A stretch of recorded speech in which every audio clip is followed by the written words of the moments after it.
This is Matthew Andrew, Reiki practitioner, transcendental meditation teacher, coming to you from Nimea Kaya, a Ayahuasca retreat in the Peruvian Amazon jungle. Today I'm going to make the first part of a two-part series of my Ayahuasca testimonial. I first came to Nimea Kaya in October of 2018 from our first retreat. I had heard of Ayahuasca in 2007 from a friend. She said she had been in Brazil and drank ayahuasca, and so I just put it in the back of my mind.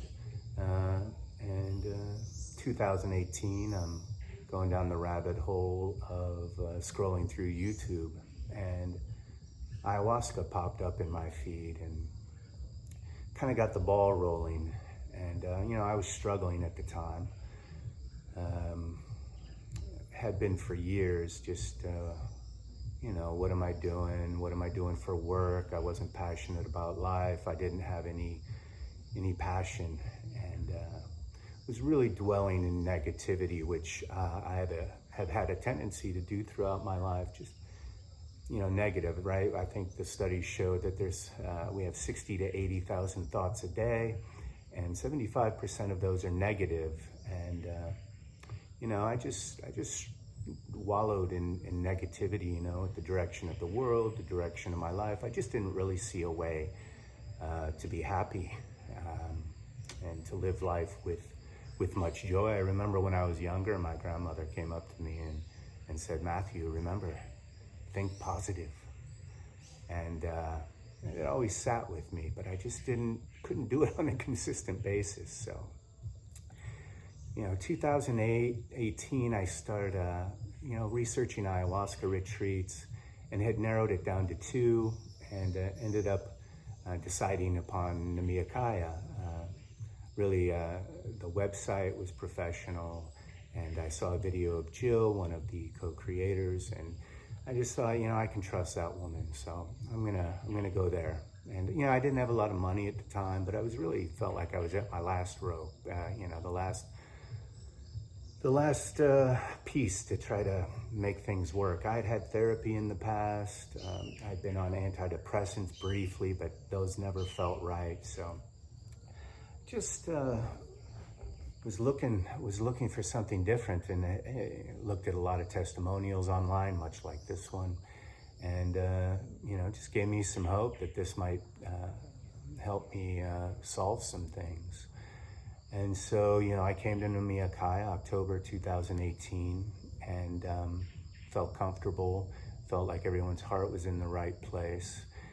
And, I had dabbled with LSD, with mushrooms, with marijuana, but more in party settings.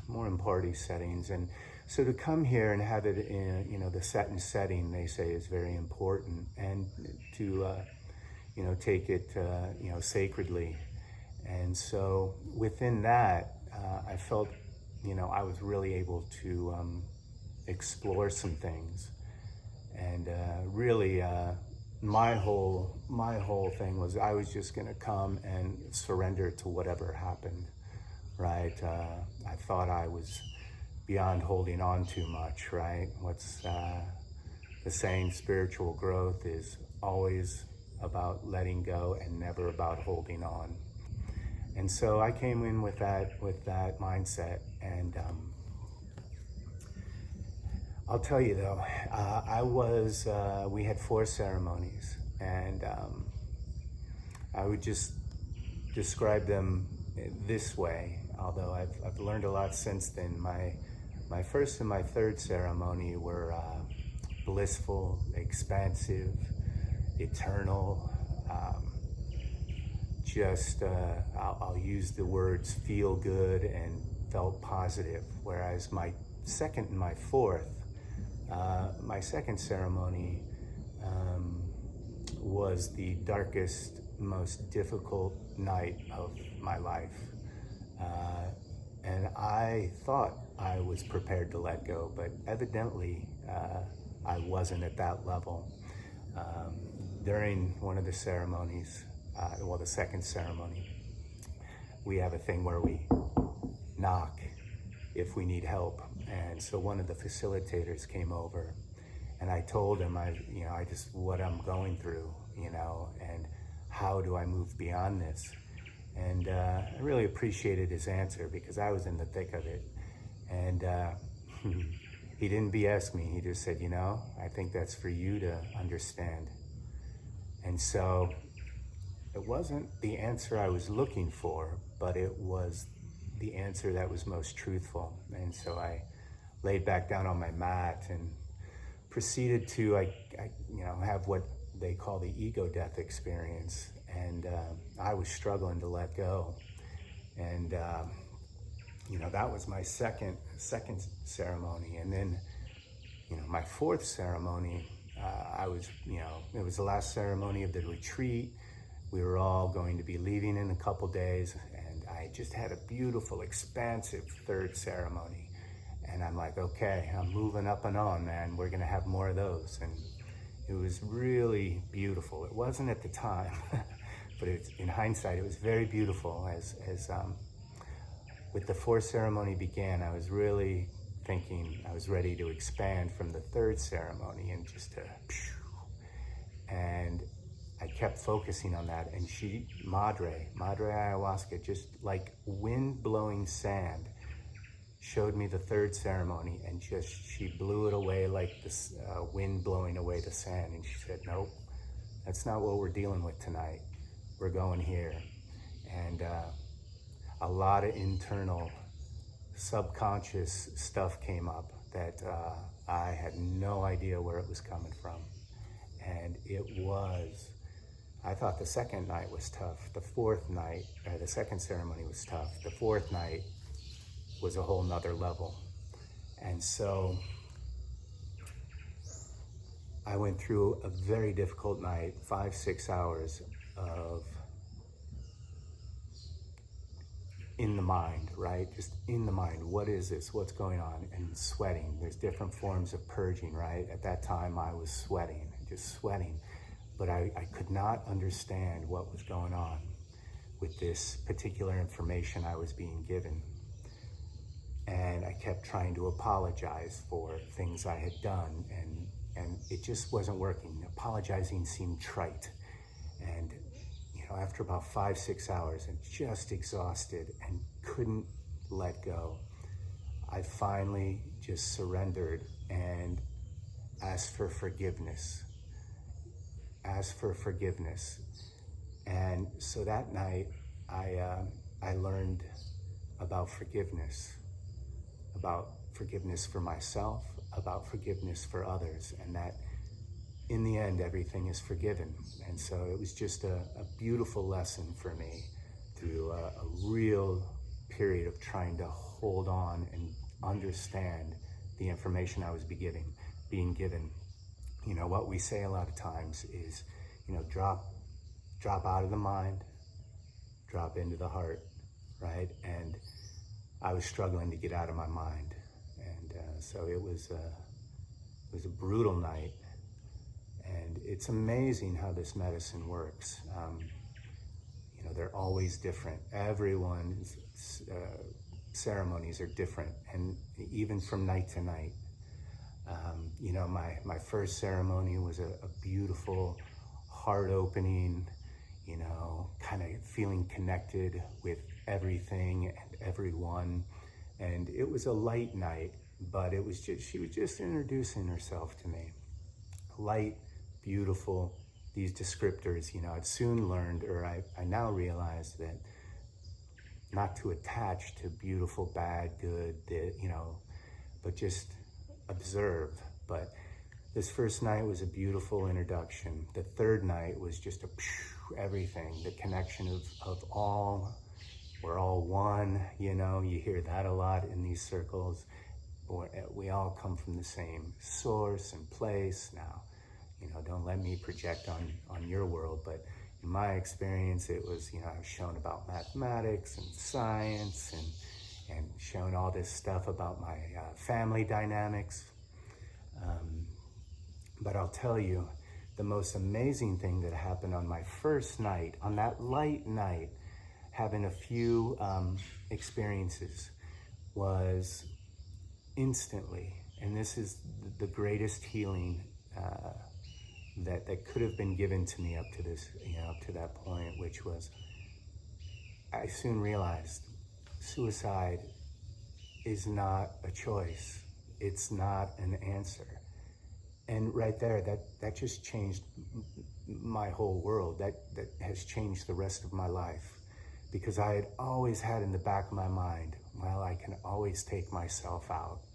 I can always take myself out if things get really bad. And, it's no way to live. And it was just amazing how, through experiencing, and I can't even really describe the experience, it was a feeling. It was just a feeling of, oh, no, you're not gonna do that. That's not an option. And to this day, I have, not had any suicidal thoughts. It's back in there, but it's like, I know it's not even a choice, and it'll never come to that. And so that's been a huge relief for me.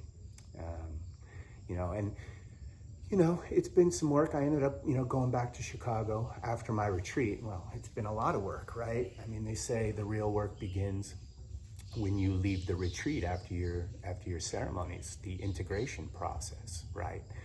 And so, I went back to Chicago after my retreat, and I knew I was going to make some changes, or I thought I was going to make some changes. I just didn't know how they were going to come about. And I made a lot of changes from trying to eat more quality food to, practicing the Buddhism, which I had practiced for a little bit, my chanting, meditation, and just kind of developed a different approach to life and kind of these sacred rituals we can do on a daily basis, which, I had some tools that I could use.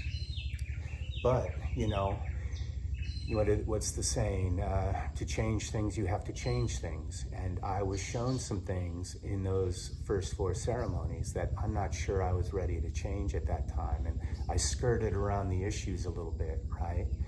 And so although I was making some changes, I could make even more profound changes that I think I still wasn't quite sure what I had been shown, but I also was a little fearful of making those changes that were really, I think, going to affect my life on a very deep level.